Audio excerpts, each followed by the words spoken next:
Ini saya kopas di ini ya, di chat box ya. Oke.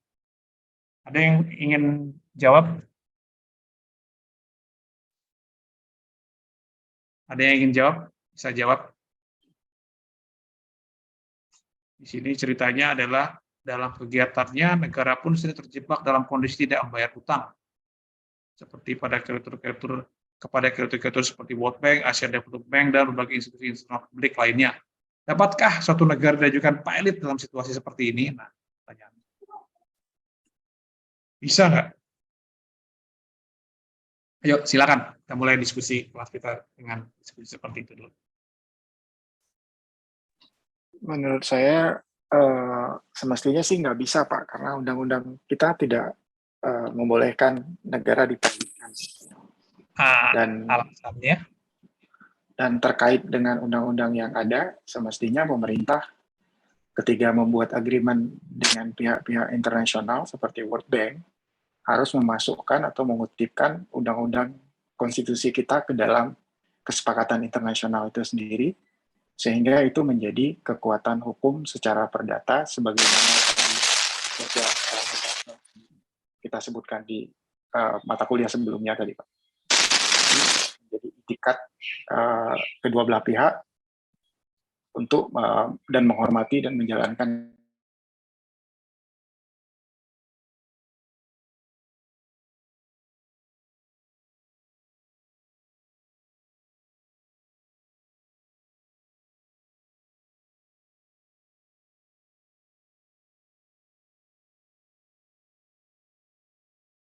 Recording in progress. Tidak mungkin. Katanya argumen kamu dengan peraturan yang mana, Reza? Saya menggunakan argumen pertama yang mengadakan perjanjian dengan perbankan internasional seperti ya IMF itu kan negara, dalam hal ini kan publik ya.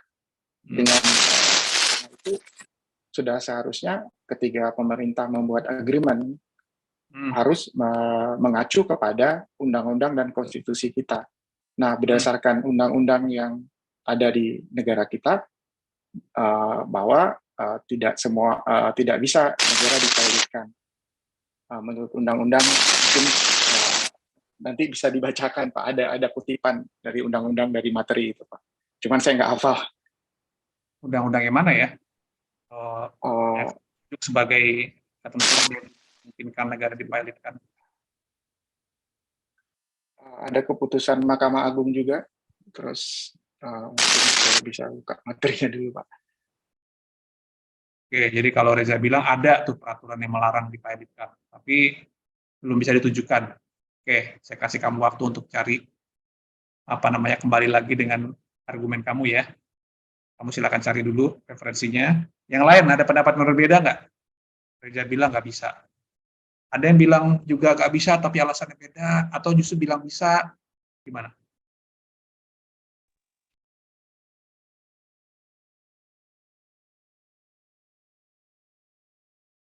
Saya boleh, Pak.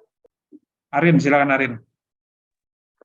Kalau saya menjawab apa yang dijelaskan di kelas sebelumnya, jadi walaupun negara-negara memiliki hutang untuk membiayai kebutuhan negaranya, atau bahkan memiliki hutang yang sangat banyak kepada organisasi donor sampai belum bisa membayar hutangnya, justru negara tersebut ditambahkan lagi hutangnya dan tidak bisa dinyatakan pilot. Kenapa? Karena negara adalah subjek hukum tertinggi yang memiliki kedaulatan dan imunitas atau kekebalan.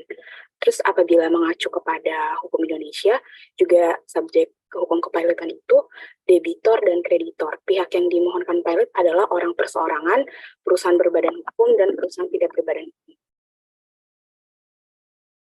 Oke, Arin bilang nggak bisa. Ada pendapat yang berbeda nggak dengan Arin? Arin bilang nggak bisa karena Tadi apa Arin alasannya dengan undang-undang kepilotan tadi kamu bilang apa?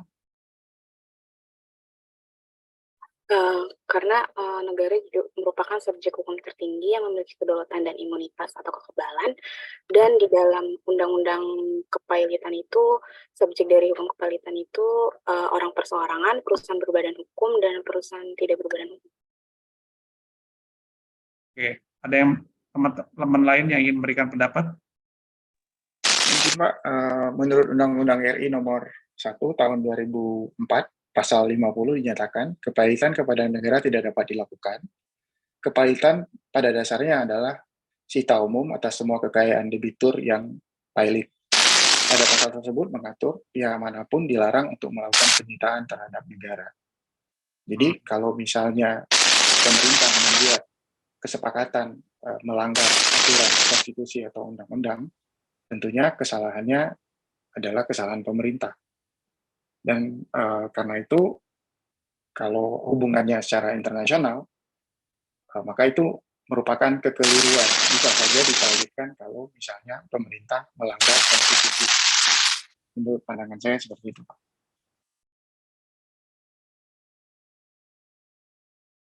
Oh, kamu ngambil dari Undang-Undang 1 2004 itu perbedaan negara ya? Iya, Pak. Oh, Referensinya saya buat acuan seperti itu menurut pemahaman saya, Pak. oke. Yang lain ada pendapat lain nggak? Ini Farel juga ngirim japri ke saya nih, direct message. Suatu negara tidak dapat dinyatakan pahit karena negara adalah subjek tertinggi yang memiliki kedaulatan, akan tapi dapat dinyatakan gagal bayar. Maksudnya apa nih Farel?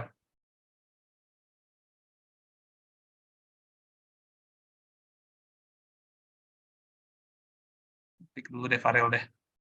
Silakan ketik lagi penjelaskan.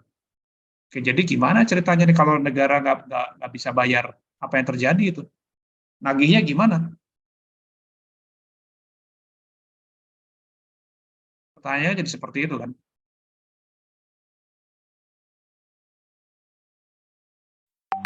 Nagihnya gimana? Orang apa namanya kalau minjemin duit pasti berharap bahwa duitnya balik. Kalau di aturannya Anda bilang bahwa sudah tidak bisa dipilotkan, berarti nggak bisa nagih dong. Jadi gimana nagihnya? Kalau debiturnya negara.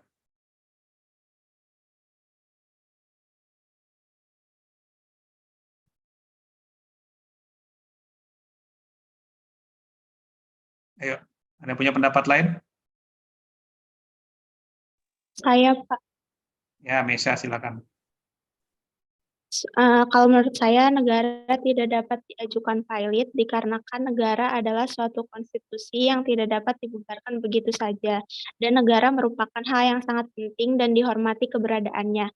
Selain itu, negara bukanlah subjek yang dapat diajukan pilot. Jika negara tidak dapat membayar hutangnya, maka negara tersebut hanya diajukan bangkrut. Dan bangkrut itu merupakan suatu kondisi ketika negara tidak mampu lagi membayar bunga utang dan para kreditur tidak mau memberi pinjaman atau default. Ini berarti negara tersebut tidak lagi mampu membayar untuk barang-barang yang dibeli. Dari kalimat terakhir, defaultnya setelah kamu bilang default apa Mesya?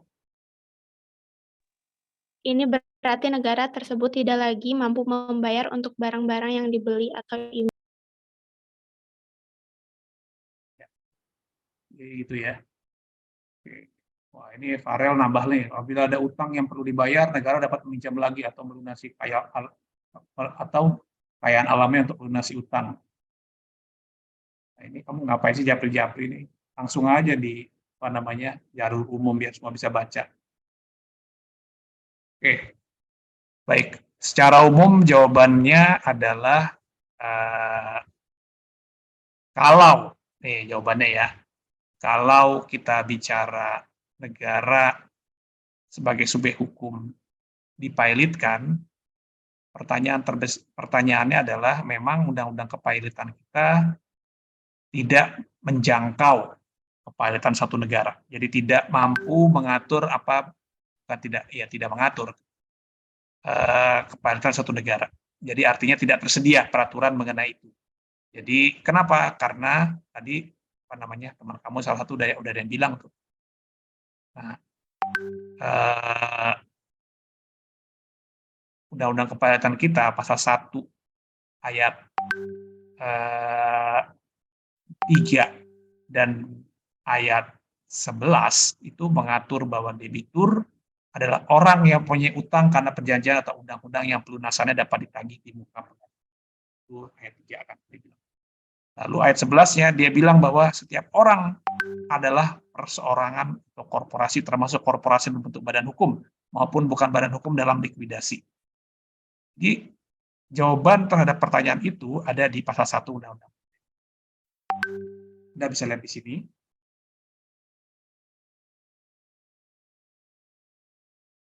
Ini ada di sini. Ya, dan di sini 3 lah. Ada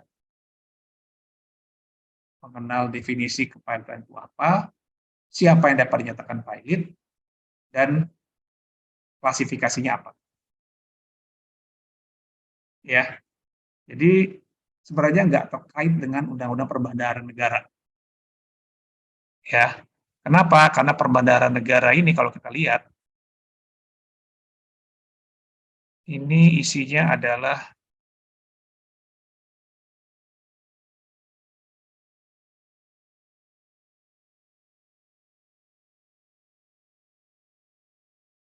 ini.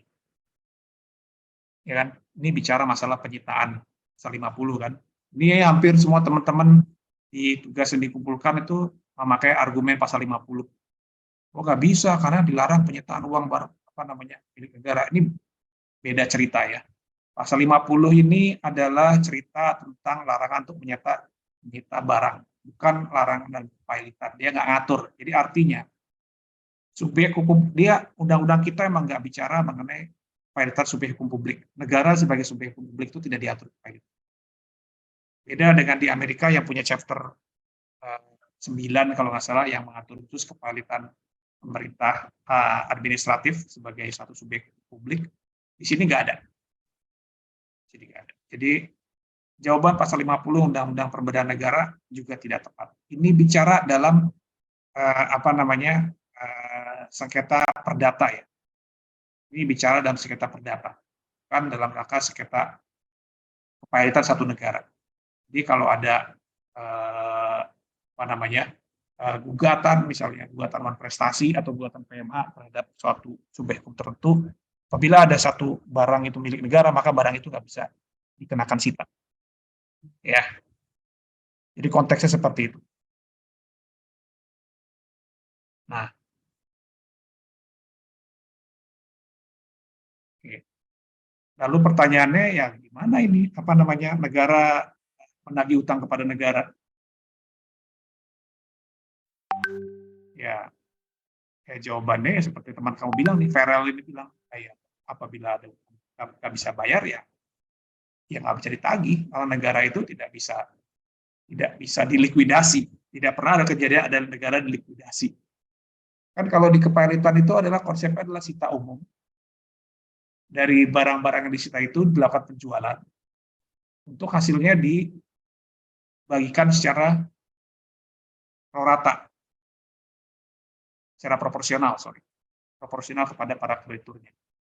Hal itu tidak dapat dilakukan terhadap satu negara dan belum pernah kejadian dimanapun di negara. Nah, ada beberapa contoh yang buruk ya, antara lain misalnya kasus negara Sri Lanka ya, dia kan sampai berada di kondisi gagal bayar ya, sampai akhirnya presidennya terpaksa harus melarikan diri dari negara itu karena tidak mampu bayar utang. Negara tidak kan, kalau negara sampai tidak mau bayar utang, biasanya kondisi udah parah. Kondisi udah parah dalam artian dia sudah tidak lagi mampu membiayai jalannya roda pemerintahan dan roda negara yang diperlukan. Antara lain yang paling penting adalah subsidi. Jadi dengan tidak adanya subsidi artinya tidak ada biasanya ya negara-negara berkembang itu bersubsidi BBM, gas, listrik. Nah, ketika negara itu tidak mampu lagi mensubsidi barang-barang itu, maka barang-barang itu tidak ada lagi, tidak tersedia lagi di pasar.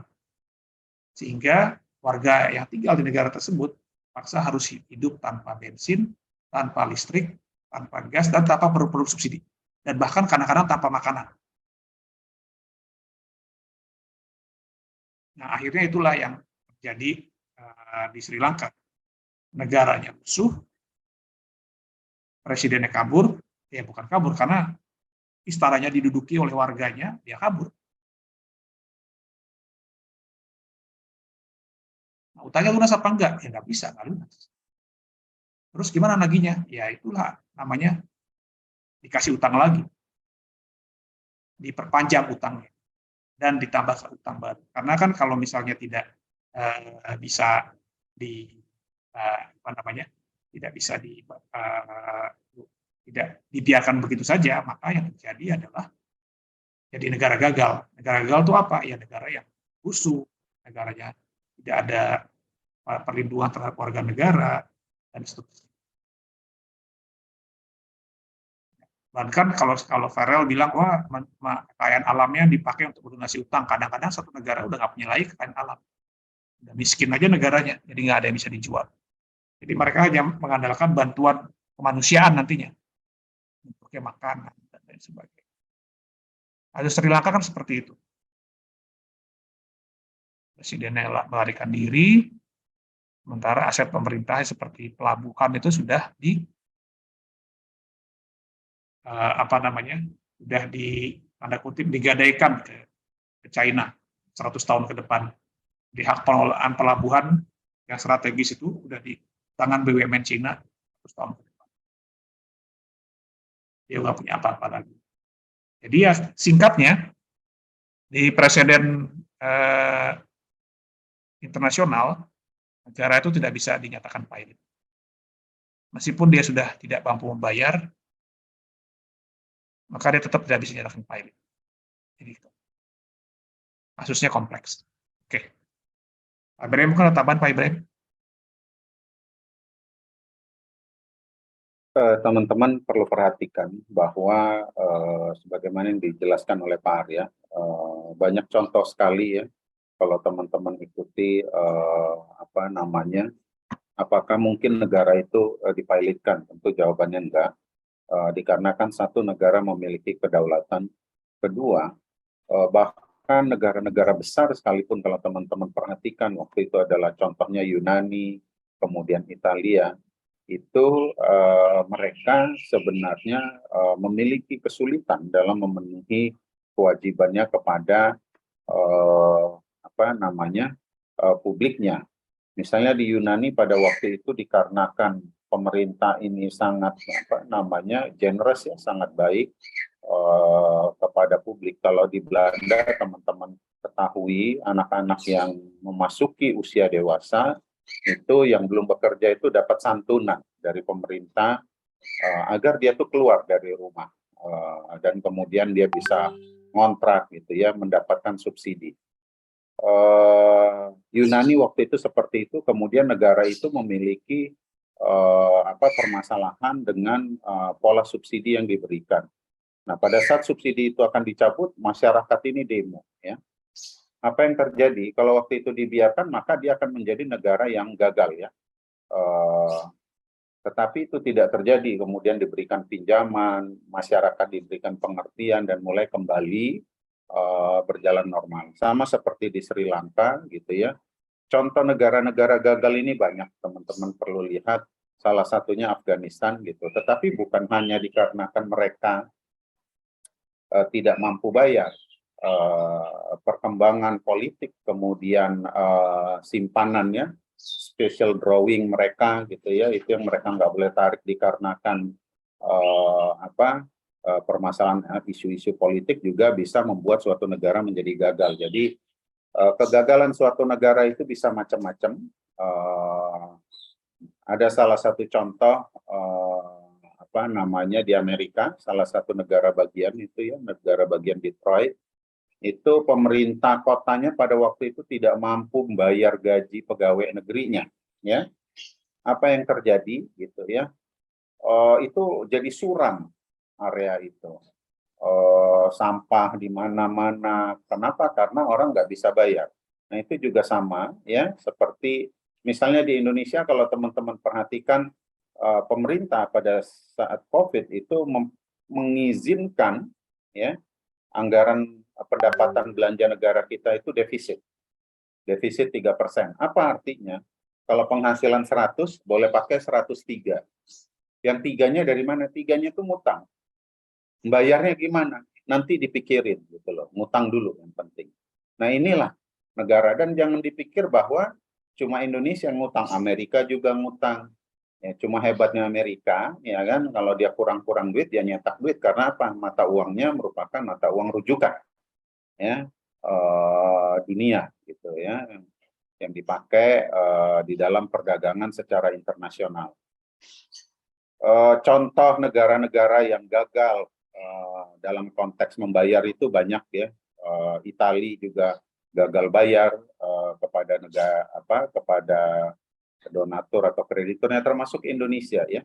Pada tahun 98 di saat kita terjadi krisis moneter, di mana hutang kita dalam jumlah dolar, pendapatan dalam rupiah, nilai tukar rupiah melemah secara drastis, ratusan persen dalam waktu yang dekat gitu ya, mengakibatkan negara kita itu tidak memiliki kemampuan untuk membayar ya, dikarenakan utang dalam US dollar waktu itu dolar cuma 2.000-an menjadi 15.000, artinya naik 700% gitu. Yang hutangnya tadi 1 menjadi 7 hanya karena nilai kurs.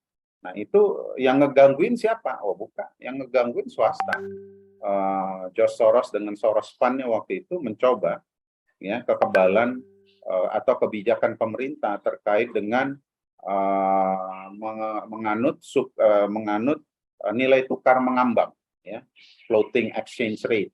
Nah ini juga bagian yang teman-teman lihat ya, bukan hanya karena salah urus dalam arti kayak Sri Lanka gitu ya, tetapi juga dikarenakan kalau teman-teman perhatikan, Indonesia saat sekarang itu devisa cadangan devisa kita 130 miliar cukup untuk belanja 6 bulan. Jadi kalau Indonesia ini nggak punya duit, nggak masuk segala macam, itu belanja selama 6 bulan ke depan, impor barang itu bisa dibiayai. Tapi lewat 6 bulan, Indonesia udah nggak punya duit. Nanti Pak, apa efeknya kalau kita nggak impor? Kalau teman-teman perhatikan, ya di bulan Ramadan ini, semua naik. Beras naik, daging naik, ya, telur naik gitu loh. Akibat apa? Akibat tadi kebijakan-kebijakan negara nanti akan terkait dengan apa yang disampaikan oleh Pak Arya terkait dengan perdagangan internasional publik ya. Kenapa Indonesia nggak boleh impor beras?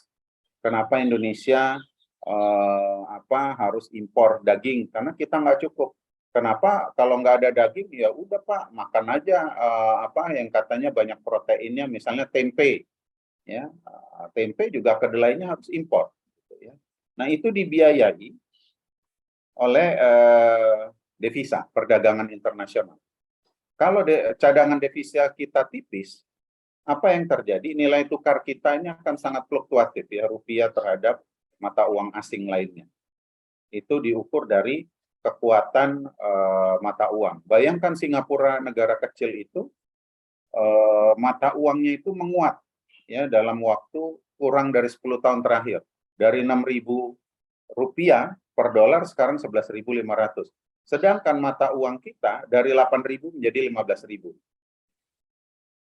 Nah ini tolak ukurnya apakah Singapura lebih besar dibanding Indonesia? Jawabannya enggak. Tetapi dikarenakan cadangan devisanya itu akan mampu ya menghidupi masyarakat nih, masyarakat dia cuma 5 juta gitu compare ke masyarakat kita. Jadi secara umum saya mau bercerita bahwa kepailitan terhadap suatu negara itu tidak mungkin terjadi, dan lembaga internasional seperti pada saat Indonesia mengalami krisis moneter akan memberikan bantuan berupakan pinjaman. Sama seperti Yunani, seperti Italia, waktu itu disuntik oleh IMF ya untuk menstabilkan kondisi keuangan negara ya, dalam arti belanja publik di sini ya, agar negara ini tidak menjadi negara gagal. Kalau menjadi negara gagal, teman-teman bisa lihat itu ya, contohnya Sudan, kemudian negara yang waktu itu baru pecah menjadi beberapa negara, kemudian timbul perang saudara gitu ya, boro-boro mikirin belanja publik ya. mikirin siapa yang akan memegang kekuasaan untuk itu. Nah, ini yang dihindari karena efeknya itu akan sangat besar, khususnya bagi negara-negara besar ya. Contoh gampang aja, Amerika kemarin dengan Silicon Valley Bank-nya itu peringkat ke-16, efeknya itu luar biasa. Sudah nyerempet Eropa ini pusat keuangan dunia itu ya, Swiss. Dan kabar terbaru, bank terbesar di Jerman itu Deutsche Bank, kalau teman-teman perhatikan Jumat kemarin turun 11% harga sahamnya, year to date dari awal tahun sampai Jumat kemarin turun 29%, dan itu dikhawatirkan akan memiliki efek yang sama seperti Credit Suisse ya, yang di sahamnya tiba-tiba anjlok. Itu baru cerita bank nyeret kemana-mana. Itu Menteri Keuangannya ya, Janet Yellen, Kanselir Jerman, itu semua bersuara. Yellen itu merubah kebijakannya, menyatakan pemerintah tidak akan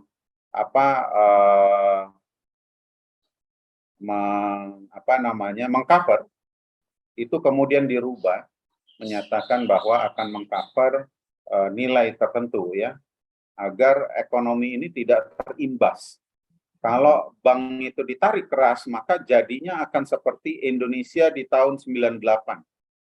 Bank sebesar BCA, ya, itu aja bangkrut dalam waktu seketika kalau semua orang nih teman-teman, Pak, duit saya di BCA sedikit ya, saya tarik aja, nggak apa-apa. Kalau teman-teman punya duit 1 juta, tetapi nasabah BCA itu 10 juta, narikin 1 juta, kolaps itu bank. Kenapa? Karena sebagian besar duitnya sebenarnya tidak ada di bank, itu diputarkan. Bank itu fungsinya memediasi antara deposan dengan debitur. Itu tambahnya Pak Arif. Oke, makasih Pak Ibrahim. Jelas ya teman-teman ya? Ada pertanyaan terkait dengan kepalitan negara? Oke, saya lihat di pertanyaan di jawaban teman-teman ini kan adalah tugas yang spesifik ya. Jelaskan jawaban Anda maksimal 500 kata lengkap dengan referensinya. Jadi kalau misalnya pengajar minta seperti itu, usahakan untuk sebisa mungkin mendekati target 500 kata lengkap dengan referensinya ya.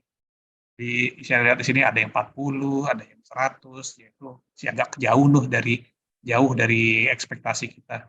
Jadi nilai tidak bisa optimal meskipun jawabannya benar, karena kita ini ada jawaban benar, ada jawaban excellent, ya, dan ada jawaban salah. Excellent itu ya sesuai dengan permintaan, kalau diminta 500 ya bahas sampai mendekati 500. Karena kan kalau disubmit di kuis ini dia ada kalkulator ininya kan, kalkulator katanya kan. Ini saya lihat ada 100, 183, 85, 167, 43, wah ya bervariasi ya. Tapi yang kalau di bawah 100 ya, kalau saya lihat ya sulit ya dapat jawaban yang baik dengan di bawah 100 kan. Karena kenapa kami pakai itu, pakai angka karena kita mengkoreksi jumlah mahasiswa di korupsi cukup banyak ya.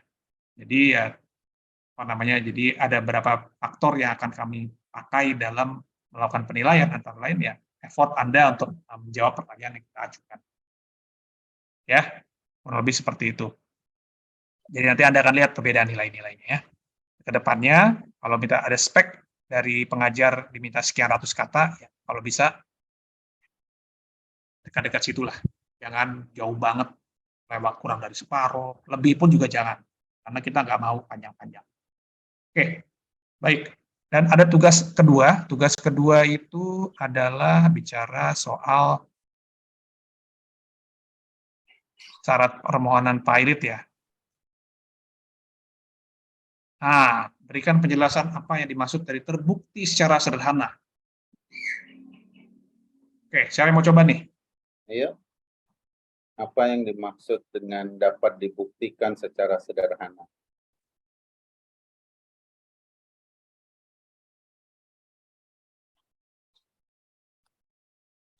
Ya, ada yang mau coba nggak?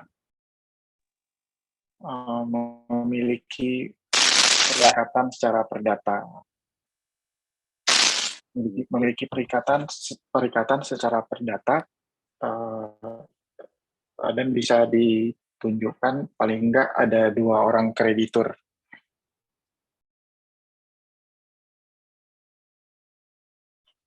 Oke. Yang lain? Reza memiliki perikatan perdata, paling enggak ada 2 orang kreditur. Oke. Yang lain? Pakar mau coba, Pakar? Yuk.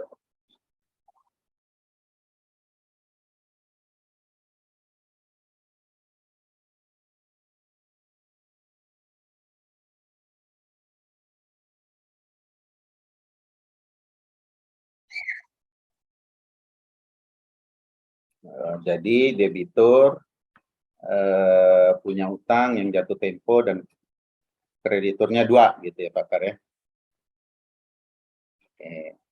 Tadi Reza bilang ada perikatan, ada 2 kreditur. Pakar ada 2 kreditur, ada utang jatuh tempo. Ada yang lain? Kaila, mau coba Kaila? Iya Pak, kalau jawaban saya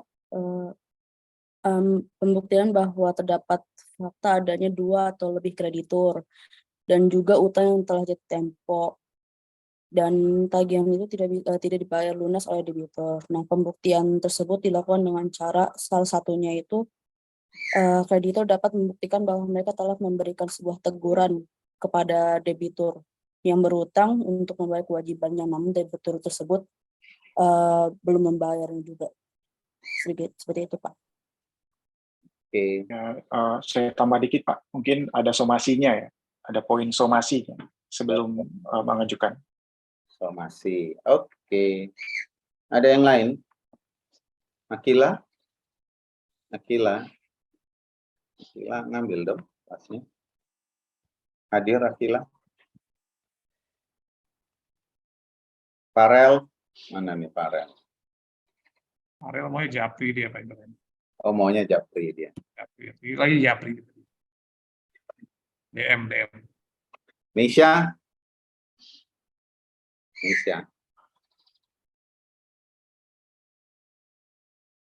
Oke. Ya, bisa. Bisa. Oke. Apa-apa Farel.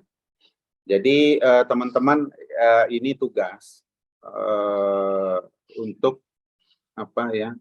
Jawaban yang tadi dijelaskan itu tidak lengkap dan tidak sempurna ya. Minggu kemarin kita sudah diskusi pasal 2 ayat 1 ya, cara bacanya.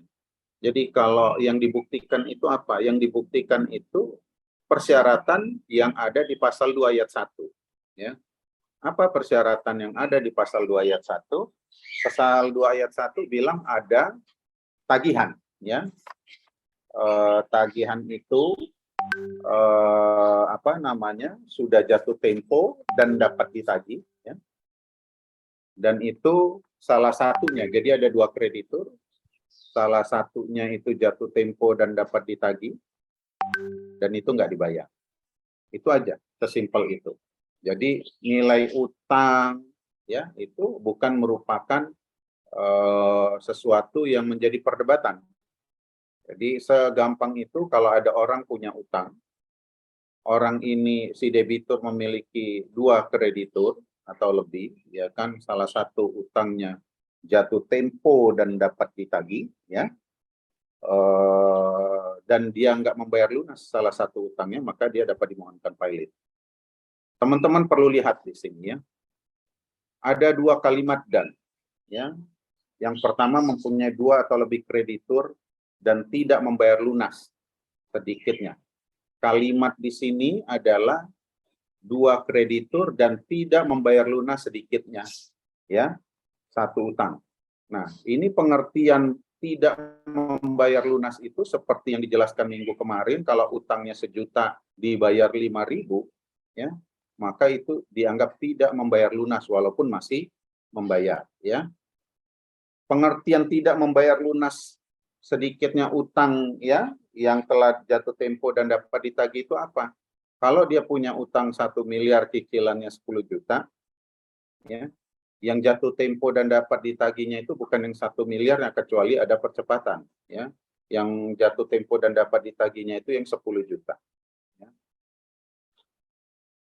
Terus ada kalimat berikutnya, utang yang jatuh waktu dan dapat ditagih. Nah, jatuh waktu dan dapat ditagih ini minggu kemarin sebenarnya sudah ditanyakan juga. Apa pengertian apakah ada utang yang jatuh waktu tapi tidak bisa ditagih, dan utang yang bisa ditagih tetapi tidak memiliki jatuh waktu. Kenapa kalimat ini harus bersamaan ya? Ini karena kita mengejar waktu. Teman-teman nanti baca salah satu contohnya itu adalah di pasal 1788 KUH Perdata ya. Undang-undang tidak memberikan suatu tuntutan hukum dalam halnya suatu utang yang terjadi karena perjudian atau pertaruhan. Artinya apa? Hutang itu ada tapi tidak bisa dituntut di muka pengadilan. Pengertian jatuh waktu dan dapat ditagih di sininya itu adalah dapat dituntut pemenuhannya di muka pengadilan ya. Jadi kalau misalnya orang punya utang ya, Syakon berjudi, judi bola dengan Fakar, kalah ya, kemudian ditagih oleh si Fakar kepada Syakon dibayar, boleh nggak? Boleh. Jatuh waktu, janjinya kapan? Bayarnya besok ditagih, dibayar, boleh nggak? Boleh. Itu jatuh waktu. Bisa ditagih nggak? Bisa secara privat, tetapi tidak dapat dituntut pemenuhannya di muka pengadilan. Nah, kepailitan ini mensyaratkan ya hutang-hutang yang dapat dituntut pemenuhannya di muka pengadilan. Jadi kalau kemudian Syakon berhutang judi bola kepada Fakar jatuh waktu hari ini ya, kemudian Fakar tidak mau membayar, maka hutang itu tidak dapat diajukan kepada pengadilan untuk dituntut pemenuhannya melalui kepailitan. Nah, kalimat dan dapat ditagih itu salah satunya itu 1788. Contoh lain apa? Itu utang-utang yang daluarsa. Ya, ada pengertian daluarsa nanti teman-teman baca di KUH Perdata. Lewatnya waktu ya, itu hutangnya tetap ada, tetapi dikarenakan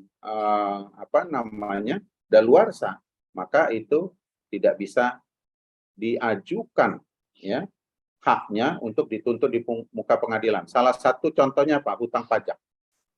Hutang pajak ini dulu usianya 10 tahun, sekarang 5 tahun.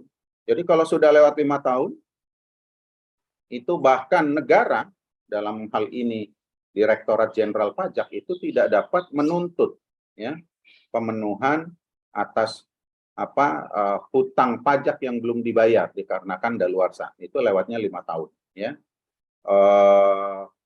Ada juga hak-hak keperdataan yang daluarsa karena waktu. Biasanya 30 tahun. Nah, ini tidak dapat dituntut pemenuhannya ya. Jadi hutang itu sesuatu yang bisa dinilai dengan uang ya, tidak harus berbentuk uang ya. Ini nanti teman-teman baca lagi pengertian utang ya, pasal 1 ayat 6. Jadi sesuatu kewajiban yang dapat dinyatakan dalam jumlah uang ya. Jadi bisa juga suatu tindakan ya yang nantinya berujung pada nilai uang. Ada tindakan-tindakan ya yang orang misalnya Syakon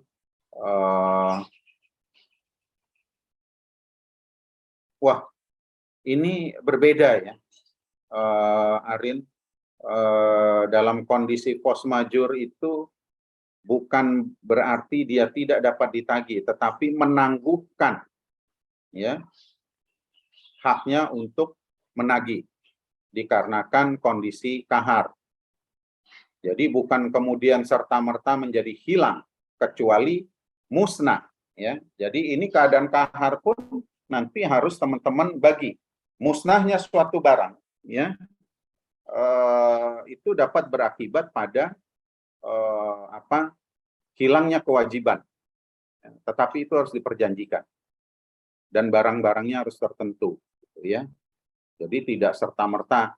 Biasanya keadaan kahar banjir, ya, karena banjir sistem perbankan kita blackout misalnya, ya, atau lagi ada blackout gitu, orang nggak bisa ini, atau jatuh di hari libur, ya, sehingga nggak bisa bayar tanggal jatuh waktunya. Itu hanya terjadi penundaan, bukan kemudian tidak bisa ditagih. Kalau hutang judi dari awal dia lahir, ya, hutang itu udah nggak bisa ditagih. Atau hutang-hutang yang daluarsa, hak untuk menuntutnya dikarenakan hukum itu menjadi hilang, gitu ya. Nah, ini harus dibedakan antara hutang yang menurut hukum tidak dapat ditagih, gitu ya, dengan suatu keadaan kahar, ya, atau keadaan memaksa yang mengakibatkan kewajiban itu tertunda atau hapus dikarenakan alasan-alasan tertentu, ya. Jadi di sini kalau terus ada utang yang bisa ditagih tapi nggak ada jatuh waktunya. Contohnya kalau misalnya Syakon pinjam uang sama Fakar, hari Senin pinjam uang 500.000. Alasannya nanti sore mau buka bersama dengan pacar, ya. Dipinjemin uang sama Fakar 500.000. Hutang piutang bukan itu, Fakar. Fakar. Hutang piutang. Kapan jatuh waktunya?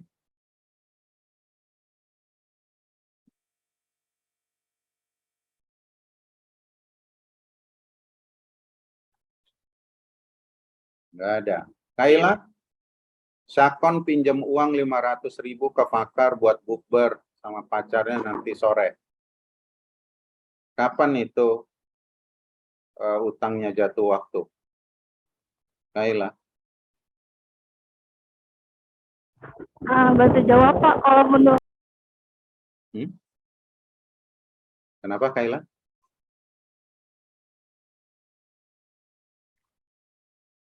Bilang mic Kalau itu. udah diminta, Ya. udah diminta gak sih Pak jatuh Hah? temponya itu? Ya. Jatuh temponya pada saat itu diminta, ya. Jadi ada hutang yang dia dapat ditagih cuma nggak punya jatuh waktu. Nah, hutang-hutang yang tidak memiliki batasan waktu, ya, dalam konteks jatuh waktu, ya, jatuh tempo itu menjadi matang, ya, pada saat dia ditagih. Ini bahasa hukumnya. Jadi kalau Syakon pinjam ke Fakar 500.000 karena tidak disebutkan, Syakon bilang saya pinjam buat bukber, dikasih pinjam pas kuliah ini ditransfer, tiba-tiba jam 2 siang Fakar perlu uangnya, gitu ya. Walaupun Syakon ini belum bukber nanti jam 6 sore gitu loh. Ditagih sama Fakar, maka itu menjadi matang, ya, menjadi jatuh waktu. Lah kata Syakon, gua bukber aja belum lu udah tagih Fakar, ya kan? Ya, dikarenakan tidak ada kapan dia matangnya itu pada saat dia jatuh waktu. Jadi apa yang dimaksud dengan pasal 8 ayat 5 dapat dibuktikan sederhana tadi, itu yang disebutkan tadi. Satu, definisi dari utang. Sesuatu yang dapat dinilai dengan uang. Ya. Kalau Fakar suka dilukis, ya. Kemudian minta lukis Indonesia nih, siapa yang ngetop? Mas Riyadi, kalau Fakar tahu itu lukisannya mahal-mahal gitu ya. Tiba-tiba Mas Riyadi sakit, nggak bisa ngelukis, maka itu nggak bisa dinilai dengan uang karena tidak memiliki patokan. Tapi kalau Fakar mau ulang tahun, ya, ngundang siapa? Tiara Andini, ya, untuk nyanyi di ulang tahunnya, disepakati kontraknya. Tiara Andini tidak hadir, maka Tiara Andini itu berhutang kalau sudah dibayar karena nilai kontraknya itu menjadi ukuran, ya. Tetapi kalau misalnya Fakar mengundang Tiara Andini, ya, tidak disebutkan nilai kontraknya, kemudian dia tidak bisa hadir dan digantikan, misalnya yang nyanyinya bukan Tiara Andini, tetapi Kayla yang nyanyi di ulang tahunnya Pakar, gitu ya. Maka nilai suaranya Tiara Andini itu tidak dapat diukur berapa nilai uangnya. Jadi pengertian di sini adalah sesuatu yang dapat diukur dengan mata uang, ya. Jadi jangan utang itu luas sekali. Kalau nanti ditanya itu dari definisi hutang, ya. Pak, jadi kalau Tiara Andini lagi sakit tenggorokan, gitu ya, either kontraknya dibatalkan, artinya tidak dibayarkan, kalau DP-nya sudah dibayarkan itu dikembalikan, karena nilai utangnya itu ada di uang mukanya, atau diganti lain waktu, ya, sesuatu yang sifatnya performance, ya, yang sifatnya tindakan. Nah, ini sulit, maka kalimatnya mempunyai 2 atau lebih kreditur tidak membayar lunas sedikitnya. Nah, pengertian hutang itu lihat di pasal 1 ayat 6, dia punya 2 kreditur atau lebih, salah satunya jatuh tempo dan dapat ditagih. Pertanyaan berikutnya, Pak, kalau satu utang itu isinya saya utang Pakar, utang kepada Syakon, gitu ya, tadi 500.000 untuk biaya buka puasa bersama, kemudian Pakar berhutang judi, ya, kalah taruhan dengan Reza, bisa nggak diajukan pilot? Pembuktian secara sederhananya itu untuk membuktikan bahwa sebenarnya Pakar tidak layak diajukan permohonan pilot. Kenapa?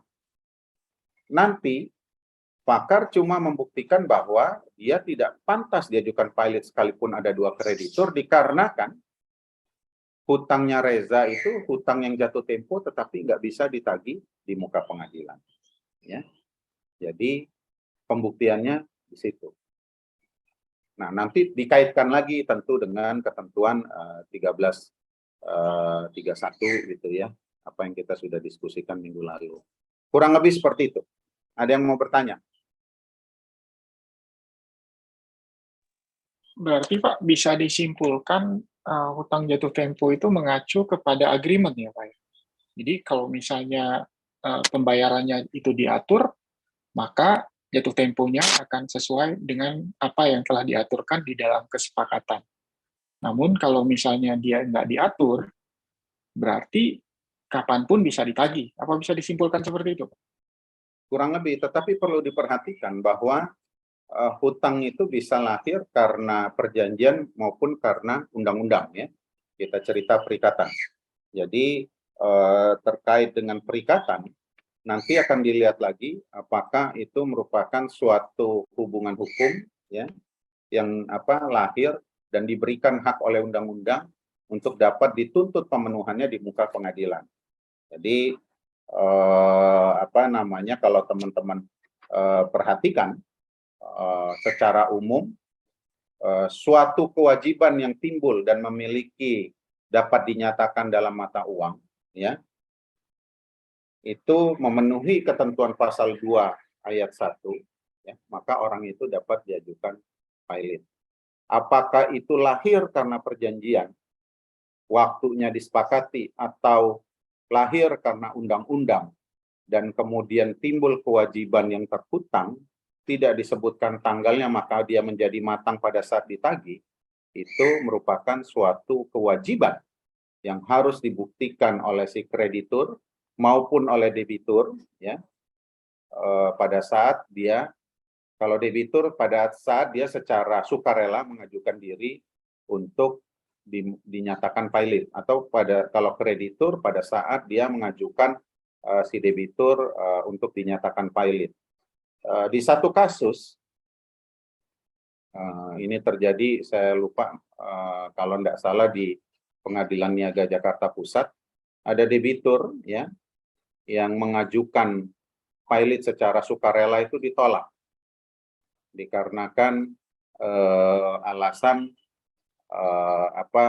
pembuktian terkait dengan pencatatan hutang di debitur tersebut. Nah, ini merupakan pengembangan dari ketentuan pasal 2 ayat 1, walaupun ini bukan kemudian menjadi presiden yang diikuti secara umum, ya, oleh pengadilan, tetapi ada kasus di mana pengadilan bahkan mensyaratkan persyaratan lain ya di luar ketentuan pasal 2 ayat 1 jungto pasal 8 ayat 5. Ya. Jadi kalau dia tidak ada kesepakatan terkait dengan waktu, ya ditagih, pada saat ditagih dia menjadi matang dan jatuh waktu. Seperti itu ya Reza? Baik Pak, berarti bisa kita simpulkan bahwa bisa karena perikatan dan bisa juga karena perjanjian ya. Perikatan mengacu kepada Karena undang-undang atau perjanjian. dan perjanjian ya Pak. Bisa disimpulkan gitu Pak ya? Ya. Makasih Pak. Oke, ada lagi yang bertanya?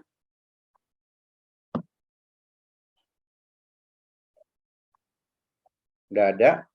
Nggak ada. Kelas saya kembalikan ke Pak Arya untuk sedikit slide ya. Kita masih punya 5 menit.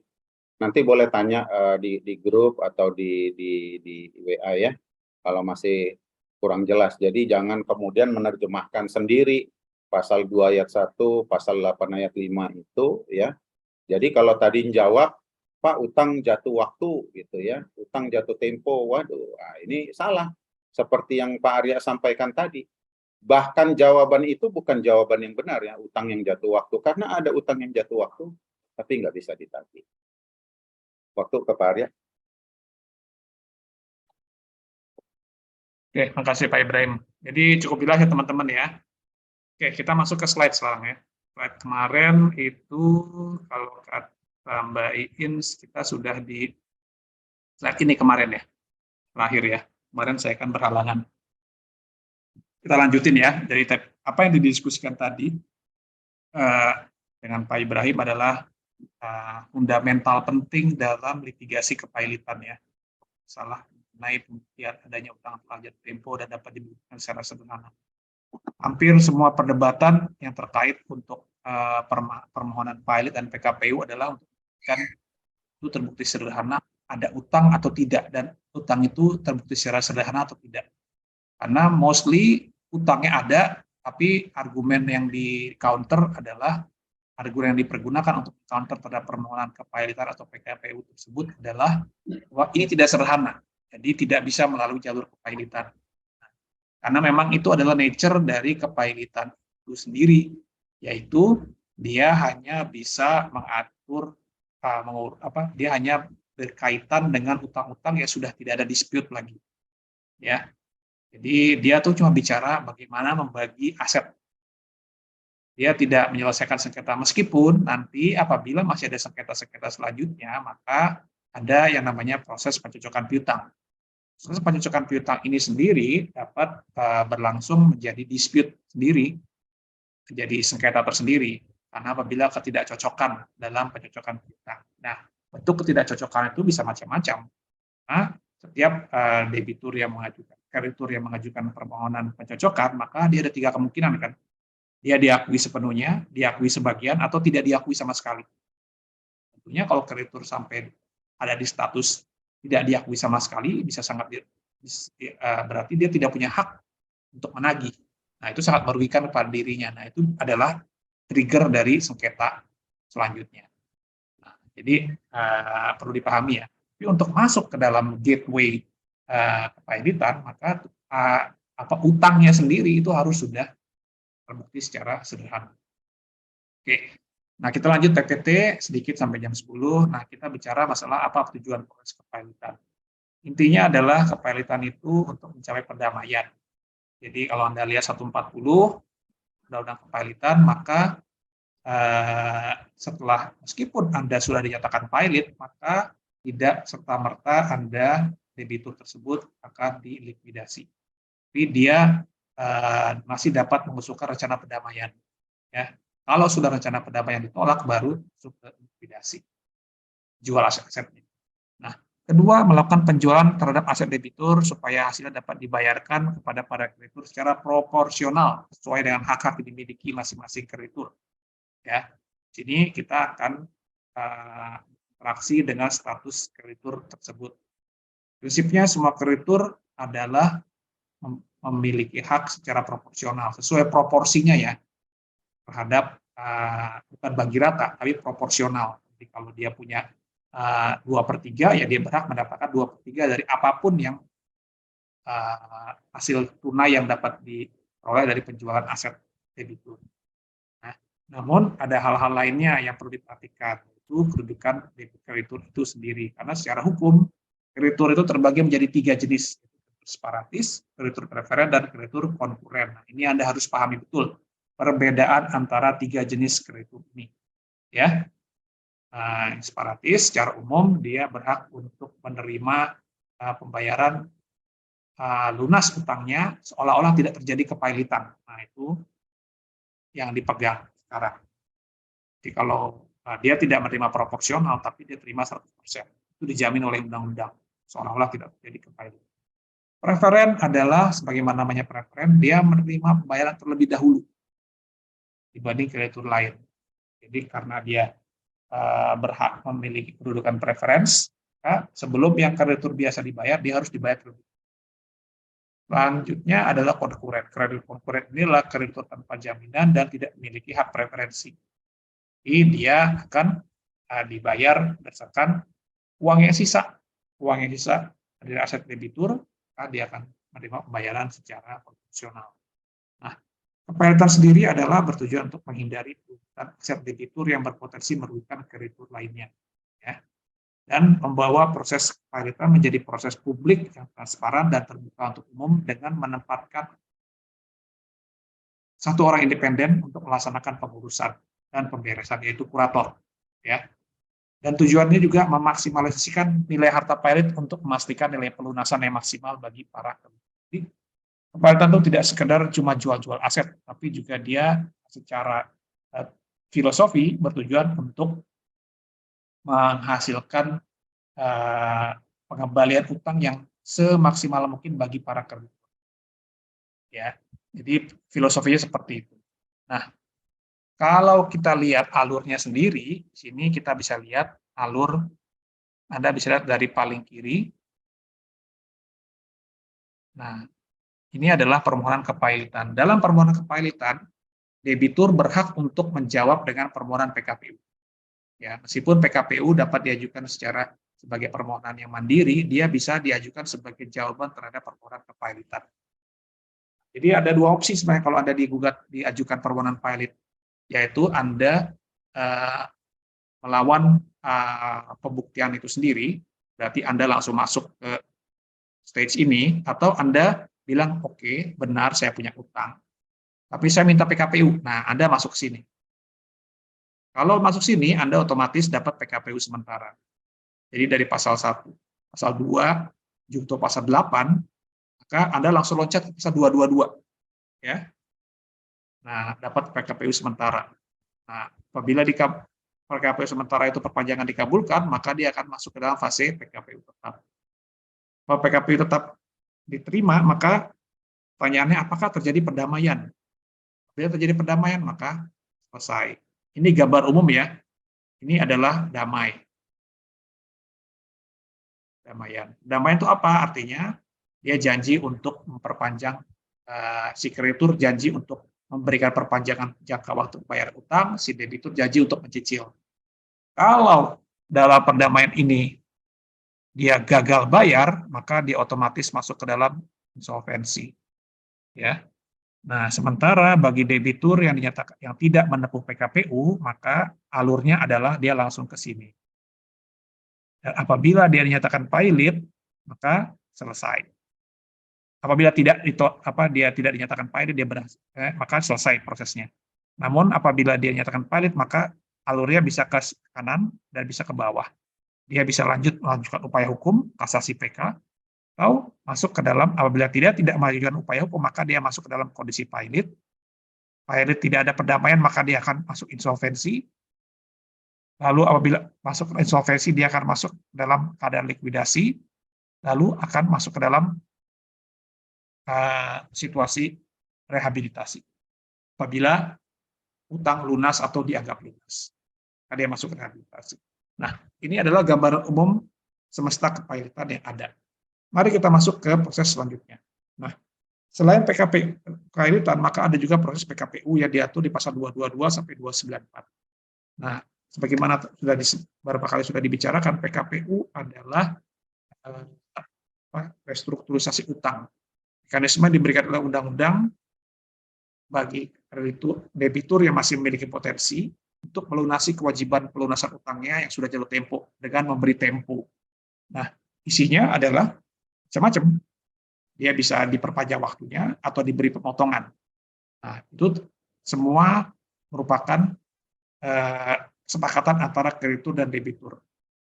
Para kreditur dan debitur pada prinsipnya adalah bebas untuk menyepakati kesepakatan apapun untuk melunasi utang si debitur, termasuk memotong utang debitur sesuai dengan kesepakatan dan memberi perpanjangan waktu pembayaran utang sesuai kesepakatan. Jadi intinya seperti itu. Para pihak yang terlibat dalam proses kepailitan ini kita bisa list di sini. Anda kalau bicara kepailitan, Anda akan ketemu ya pihak-pihak ini nih. Anda bisa ketemu debitur, kreditur, majelis, ada hakim ad hoc, ada pengawas, ada kurator, dan seterusnya.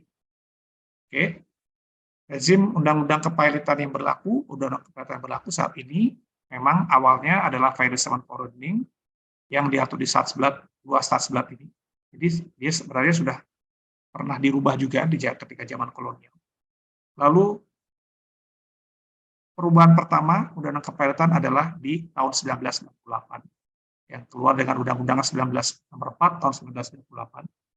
Dan saat ini yang berlaku adalah Undang-Undang 37 tahun 2004. Undang-Undang 37 ini sedang dalam tahap perubahan, ya. Tim penyusunnya sudah menyusun sejak tahun 2017, tapi sekarang belum selesai. Oke, ini semesta hukum kepailitan Indonesia. Jadi kalau Anda ingin belajar hukum kepailitan, maka hendaknya Anda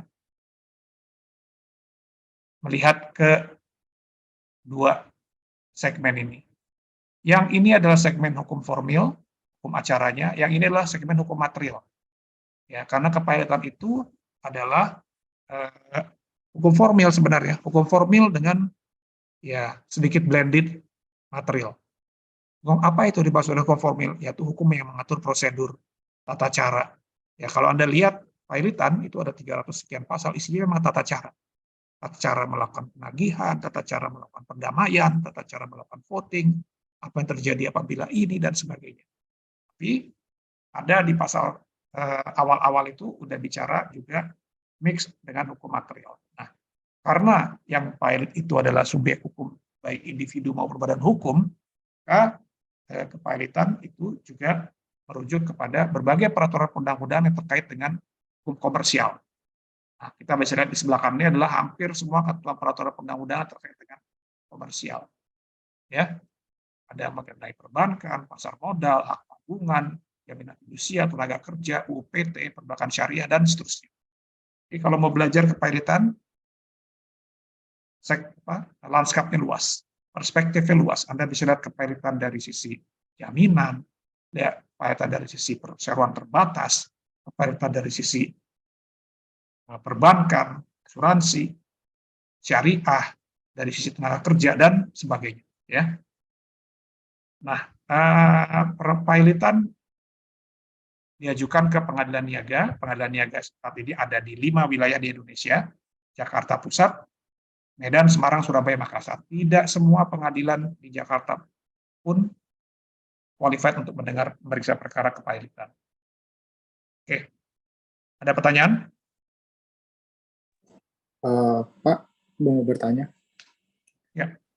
Apakah kalau seandainya perikatan itu bisa gugur kalau ada perjanjian yang menggugurkan perikatan itu? Ya, kalau kita lihat dari prinsipnya, maka ada mekanisme itu dimungkinkan. Yang Anda maksud itu kan perubahan perikatan kan? Misalnya di dalam sebuah kesepakatan dinyatakan bahwa kreditur tidak boleh mempailitkan. Apakah itu bisa menggugurkan perikatan? Kreditur tidak boleh mempailitkan. Biasanya sangat jarang sih. Mungkin Pak Ibrahim bisa jawab, Pak Ibrahim. Apakah lazim itu ketentuan dalam seperti itu? Ada di beberapa klausula, ya, khususnya pada saat orang melakukan uji tuntas atau due diligence, itu mengecek yang kita sebut sebagai prinsip bankruptcy remote, ya. Jadi ini tidak sama dengan pertanyaan apakah para pihak boleh memperjanjikan untuk tidak dipilotkan. Kalau ditanya apakah boleh memperjanjikan, boleh.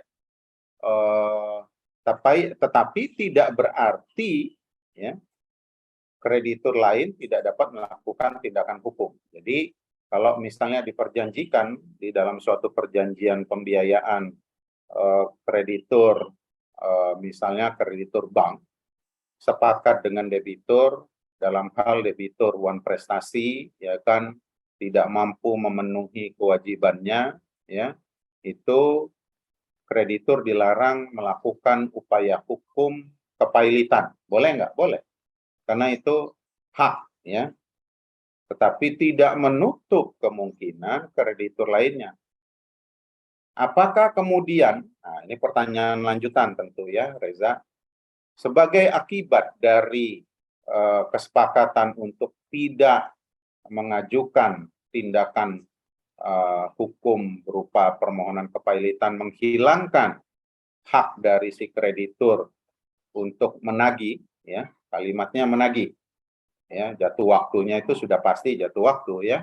Jawabannya tidak, ya, karena yang diatur adalah sifatnya sesuatu yang disepakati untuk tidak melakukan upaya hukum dalam bentuk permohonan pilot, tetapi hak untuk menagihnya tetap ada, ya.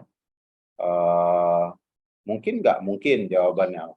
Kalau begitu nanti kemana Pak? Nah, perginya ke pengadilan perdata biasa, ya, karena di sini para pihak itu menutup kemungkinan untuk berperkara secara kepailitan. Tetapi di dalam praktek-praktek yang umum terjadi, apalagi nanti kalau teman-teman jadi pengacara korporasi, ya, commercial lawyer, itu akan melakukan uji tuntas atau due diligence. Salah satu persyaratan, ya, yang diminta oleh kreditur itu adalah menguji apakah si calon debitur ini, ya, itu bankruptcy remote, jauh dari kemungkinan kepailitan. Artinya yang diuji atau di-assess atau dianalisa itu adalah kemungkinan debitur untuk pilot. Maka itu biasanya dilakukan yang kita sebut sebagai court checking, ya, perkara-perkara yang memiliki nilai yang material atau signifikan yang dapat berdampak pada kemampuan bayar si debitur, gitu ya. Kemudian kemungkinan sengketa baik terhadap si korporasi itu maupun terhadap kewajiban para pemegang saham. Berikutnya itu terkait dengan pemenuhan prinsip-prinsip hukum yang baik atau good corporate governance terkait dengan compliance. Salah satu contoh dari tidak terpenuhinya good corporate governance atau compliance itu adalah perkaranya Asmin Kualindo Tuhub, ya, di mana pemerintah melakukan terminasi atas perjanjian kontrak karya penambangan. Nah, itu yang dilakukan analisa atau assessment terkait dengan bankruptcy remote. Kalau misalnya suatu perusahaan tambang kontraknya diterminasi atau izinnya dicabut, maka berakhirlah kemampuan dia untuk memproduksi dan karena memenuhi kewajiban kepada para krediturnya.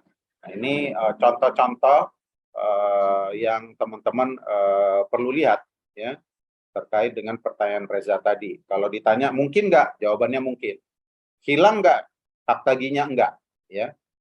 Bisa nggak nanti misalnya PT ABC tadi sepakat dengan kreditur bank untuk tidak melakukan tindakan kepailitan, kemudian ada kreditur lain membawa bank sebagai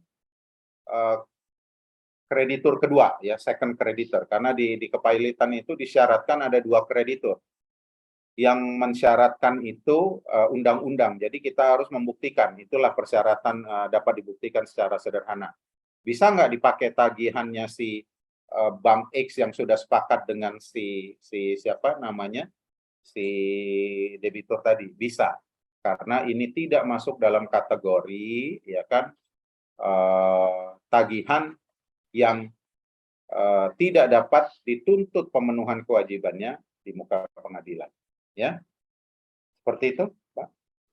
Ya, makasih Pak Ibrahim. Jadi memang sangat jarang ya ketentuan bankruptcy remote ini. Kalau di Indonesia, sependek pengetahuan saya, cenderung diberikan dalam bentuk peraturan perundang-undangan ya, seperti Lembaga Pengelola Investasi Indonesia, yang Sovereign SWF Indonesia yang baru dibentuk berdasarkan Undang-Undang Kerja itu, dia spesifik diatur status bankruptcy remote dia dalam undang-undang. Nah, kalau itu emang sudah berarti dia bankruptcy proof dia. Dan sangat sedikit situasi di mana dia dapat diajukan permohonan pilot. Tapi kalau dia membahas dasarnya perjanjian, itu biasanya berdasarkan presiden. Di Indonesia sendiri belum ada, sepengetahuan saya, penerobosan klausula bankruptcy remote itu. Tapi kalau di banyak negara lain, sudah cukup ada beberapa presiden di mana klausula bankruptcy remote itu bisa ditembus oleh pengadilan. Oke. Ini yang satu lagi sebelum kita tutup, ini 10:05 ya. Ini kepalitan dari sisi ketenaga kerjaan, pertanyaan Arin. Nah, Arin, ketenaga kerjaan itu pada prinsipnya dari sisi kepilitan dia adalah salah satu kelas di antara para kreditur. Kenapa? Karena isunya adalah biasanya kalau debitur itu sampai pilot, biasanya tidak terbayar. Ada utang kreditur yang belum terbayar utangnya. Biasanya seperti itu. Jadi isu kalau bicara ketenaga kerjaan dalam kepilitan, biasanya bicara tenaga kerja sebagai salah satu kelompok klaster kreditur tersendiri. Saking pentingnya itu, bahkan kreditur Mahkamah Konstitusi itu ada putusan tahun 2013 yang mengatur tentang kapan itu tenaga kerja itu harus dibayar. Dan posisi dia relatif terhadap jenis kreditur lain. Jadi kepilitan sisinya seperti itu ya, Arin ya. Cukup jelas, Rin?